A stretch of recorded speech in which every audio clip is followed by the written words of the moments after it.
Electronic Arts seemed to have the Midas touch when it came to their sports titles in the early 90s. Madden began to forge his mighty empire with cheesy one-liners and fun gameplay. The NHL series was nearing its prime with addicting action that still remains as some of the greatest hockey games out there. Road Rash brought to millions the joy of thrashing a police officer with a chain. However, like their shitty ports, they had sports games that were 18-karat shit. For one thing, you don't hear anybody mention their basketball titles from this time period. Want to know why? They were like 9th grade science class. Case in point, Lakers vs. Celtics, a prodigal son that tried way too hard to impress. Upon starting, you are greeted with this over-the-top music score that they tried to road rash the fuck out of. It's not horrible, but clowns at a funeral are more fitting.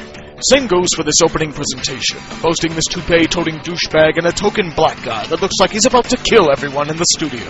Alright, I'm nitpicking. Besides the hieroglyphic-esque dark gray text on a blue background, the presentation is actually decent, so you're pumped, you're excited for some intense action. And what do you get? The whitest basketball game I've ever seen in my life. Senior pickup games have more intense basketball action than this. Those games at least had a sense of speed. This game is just so damn slow. It captures nothing from the sport. It's watching turtles go through a chronic state of bullet time. If it takes me 10 seconds with a guard to go from end to end of a basketball court, then you fucked up at programming. Also, word of advice, don't bring the ball up court with your center. I swear to God, these things move faster.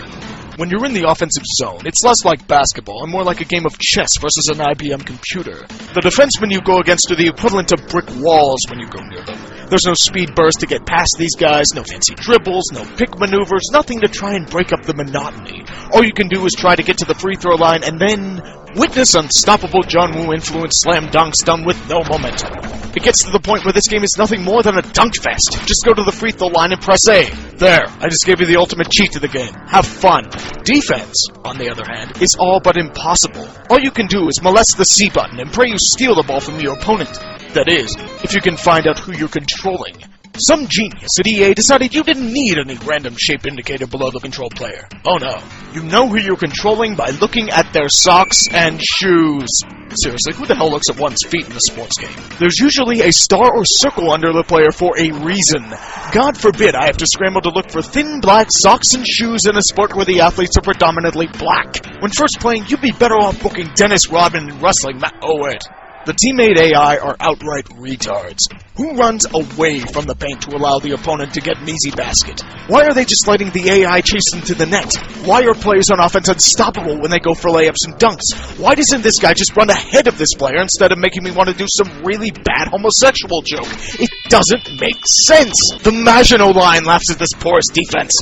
If that's not bad enough, rebounding is absolutely atrocious. There's no other way to put it. You could have one guy just sitting there waiting for rebounds and you still won't get it 3/4 of the time.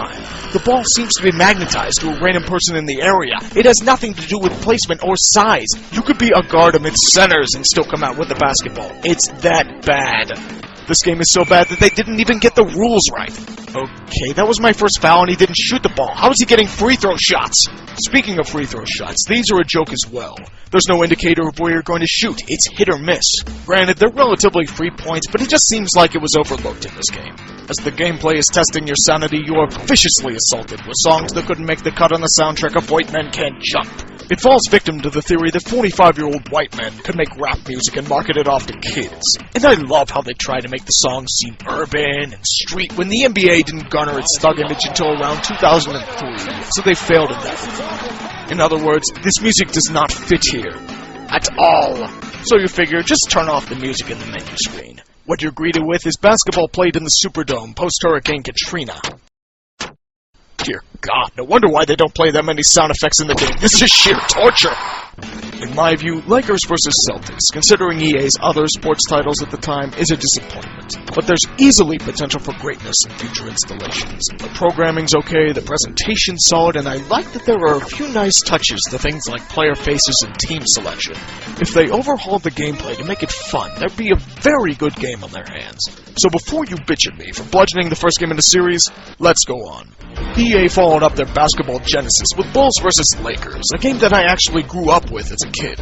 At first glance, one could easily see that there was massive tweaking done to improve upon the series. There are much-needed player, free-throw and 24-second shot clock indicators, the sound effects and music are greatly improved, there are far more rim animations, it follows NBA rules more closely, and they have far more teams than the GOT 8 they had in the first installation.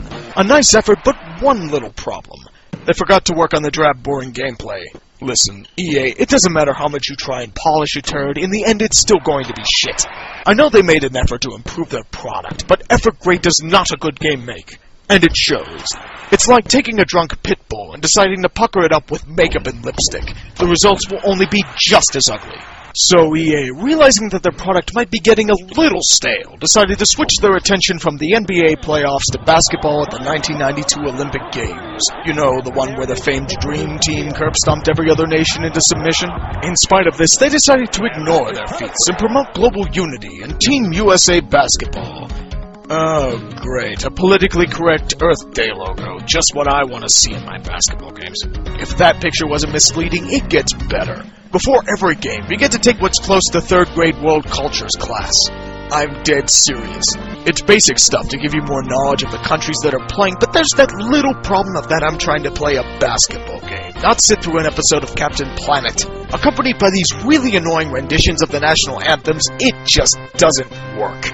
Considering this, you'd figure they'd do something special to fix the gameplay as well. But guess what? EA shoveled out the same goddamn game! Oh god. A triple crown of the same shit. If I wanted repetition, I'd get Chinese water torture or watch Yakov Smirnoff, whatever comes first. As much as I like to think that people will play as other countries, I'll be blunt. This is the only reason you're going to be playing this game. Not to be an elitist snob, but the influx of foreign players into the NBA really didn't begin for another 5 years. This was before Nowitzki, before Ginobili, before Yao Ming, before Gasol, before Steve Nash and Tony Parker, before Ilgauskas and Mutombo wasn't even in the game. It would make sense for someone to play as the all-world team if you were a fan of Vlade Divac or Tony Kukoc, but most of these guys just aren't recognizable. Therefore, this game is just a blatant cash-in on the marketer's wet dream team. It's one massive fan service for those who follow NBA All-Star games. Do you think anybody would have bought this kind of game in, say, 1988, where NBA players weren't allowed to play in the Olympics? And I just love the fact that they tried to promote basketball as a global phenomenon when they called the game Team USA Basketball. So with that eco-disaster, EA went back to playoff basketball with Bulls versus Blazers and what the bloody hell? Oh dear God, EA's going backwards. There was virtually nothing done to separate this game from Bulls vs. Lakers. EA, just because both titles have Bulls in them doesn't mean you can emulate 3D realms, especially when the game you're talking about is stale excrement. The only merit to this game is the ability to play with custom teams, which means I can finally see a dream matchup of Mark Price's versus John Stockton's to finally prove who is the ultimate white boy point guard of the 90s. I can't get my head over this. Almost half a decade of the same shitty basketball game during the Genesis's prime. It's like I'm looking at GM just trotting out the same tired car designs every year expecting people to buy out of brand recognition. The series is just a poster child of redundancy. EA just published the poster child of redundancy. But as I stated, the series had potential to be great on the Genesis. But did they ever manage to fully achieve it? Yes. It took them a few more years, but they finally got it right with the NBA Live series, a basketball game that actually captures the intensity and excitement of the sport. But for these games, they just emphasize the theory that sports games never change. And how can you blame them for thinking that?